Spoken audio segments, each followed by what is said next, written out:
The campaign in South Arabia during World War I was a minor struggle for control of the port city of Aden, an important way station for ships on their way from Asia to the Suez Canal. The British Empire declared war on the Ottoman Empire on 5 November 1914, and the Ottomans responded with their own declaration on the 11th of November. From the beginning, the Ottomans had planned an invasion of Britain's Aden Protectorate in cooperation with the local Arab tribes. The Ottomans had gathered in some strength on the Cake Said, a peninsula which juts out into the Red Sea towards the island of Perim. At the start of the war, the British had one force stationed in the Aden Protectorate, the Aden Brigade, which was part of the British Indian Army. In November 1914, an Ottoman force from Yemen attacked Aden, but was driven off by the brigade. Land campaign. Capture of Cake Said. The 29th Indian Brigade, under Brigadier General H. V. Cox, C.B., then on its way from India to Suez, was ordered to interrupt its voyage to capture Cake Said and destroy the Ottoman works, armaments, and wells there. On 10 November, transports conveying 3 battalions of the 29th Indian Brigade and the 23rd Sikh Pioneers arrived off the coast of the peninsula. They were accompanied by the armoured cruiser HMS Duke of Edinburgh, which opened fire on the Ottoman defences while the transports were seeking a satisfactory landing place.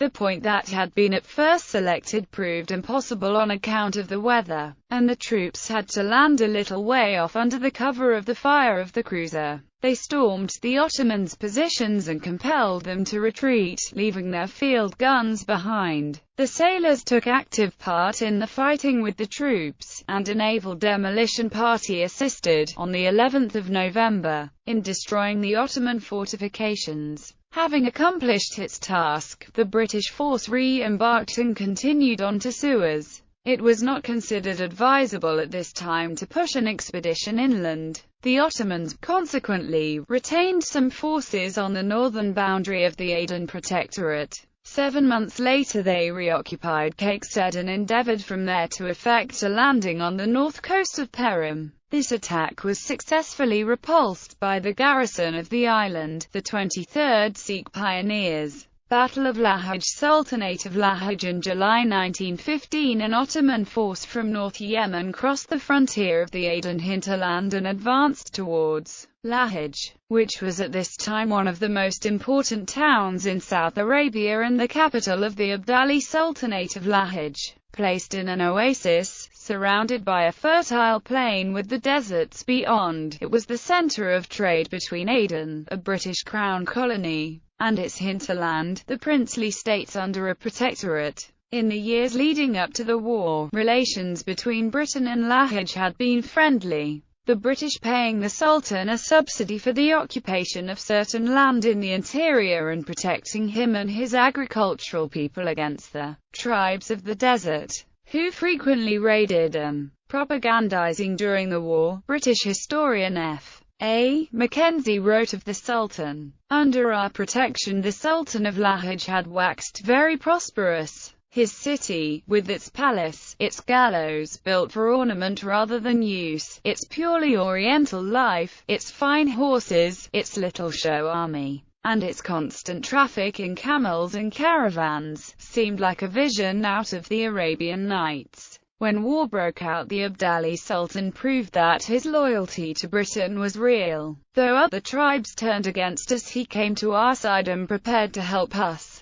He soon made himself an object of special detestation to the Ottoman and to many of the surrounding tribes by his open and unwavering friendship for Britain. Siege. The Sultan sent word to General D. S. L. Shaw, commanding the Aden Brigade, that the Ottomans were advancing from Mawiyah to attack him, and asked for help. General Shaw ordered the Aden Movable Column, under Lieutenant Colonel H. E. A. Pearson, towards Lahej.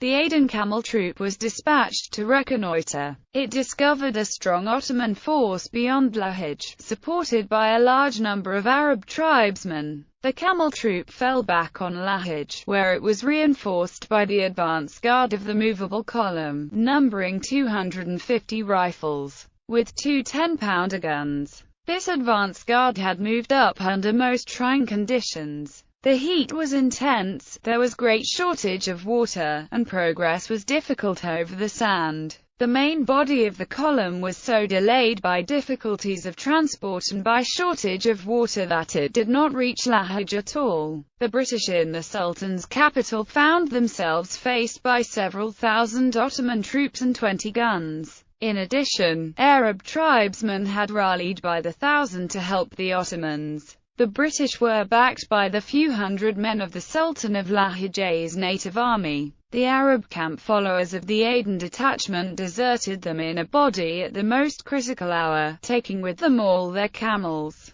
Fighting opened on the evening of Sunday the 4th of July. The Ottoman forces made several attacks against the British line, but each was driven off, although after the battle the efforts of the Royal Artillery drew a tribute from General Shaw. The superior Ottoman artillery had kindled fires in different parts of Lahij, and the British were in danger of being outflanked and cut off by the Arab tribal horsemen. The Sultan was killed with many of his men. When the main Aden column never arrived, the British withdrew on the 5th of July with the loss of 3 officers wounded. But the main loss was not so much in men as in prestige. Analysis in the official report on the operations issued by the Government of India, much stress was laid on the intense heat, sand, and shortage of water, and desertion of the camel drivers and the severe climatic conditions so delayed and distressed the main body as to necessitate a withdrawal from Lahij. Mackenzie notes that, "We do not seem to have made such arrangements for transport and for water supply as would have prepared us for the difficulties which every experienced traveler knew we would have to face."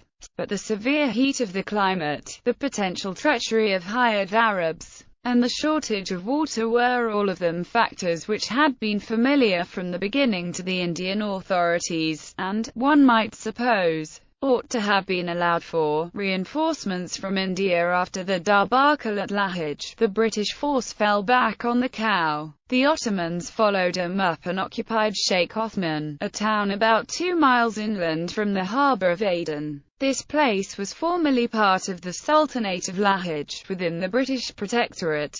The Ottomans at this stage held practically the whole of the Aden hinterland, except immediately around the Crown Colony itself. They had reoccupied Caicedo and had destroyed Lahij.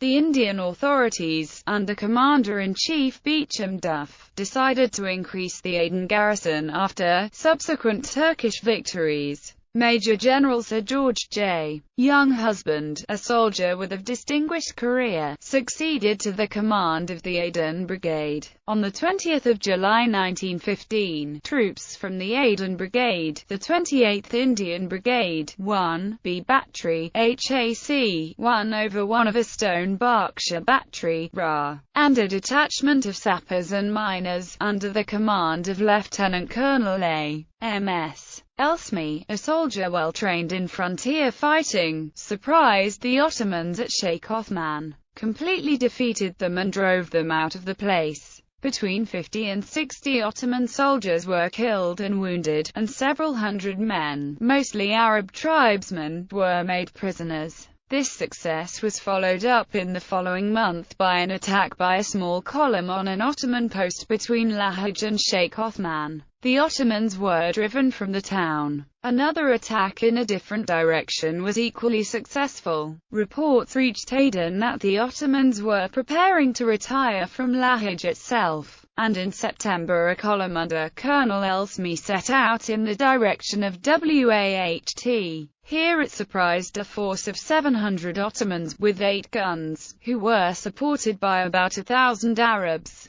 The Ottomans were driven back, and Waht fell to the British troops, who had been aided both on sea and land by the cooperation of the cruiser HMS Philomel of the New Zealand Naval Forces. under Captain Percival Hill Thompson. Ottoman claims of victory. A series of minor engagements and skirmishes between the Ottomans and Arabs and the British followed, during which the latter were generally successful, but found it impossible to hold the country far inland. Early in 1916 the Ottomans claimed that the British had been driven back onto Aden itself, and had retreated to within range of the covering fire of their warships, where they had been inactive for some months. Many of the Ottoman claims were greatly exaggerated, and some wholly false. In February 1916, Major John Prettyman Newman, MP, asked in the British Parliament for any information about the fighting near Aden. Austen Chamberlain, then Secretary of State for India, responded that the Ottoman claim of success which had recently been put forward would seem to have been founded on an engagement which took place on the 12th of January between a reconnoitering column of the Aden garrison and an Ottoman force in the neighbourhood of Sheikh Othman. The loss on our side was 1 British officer and 35 Indian rank-and-file killed, and 4 British and 35 Indian rank-and-file wounded.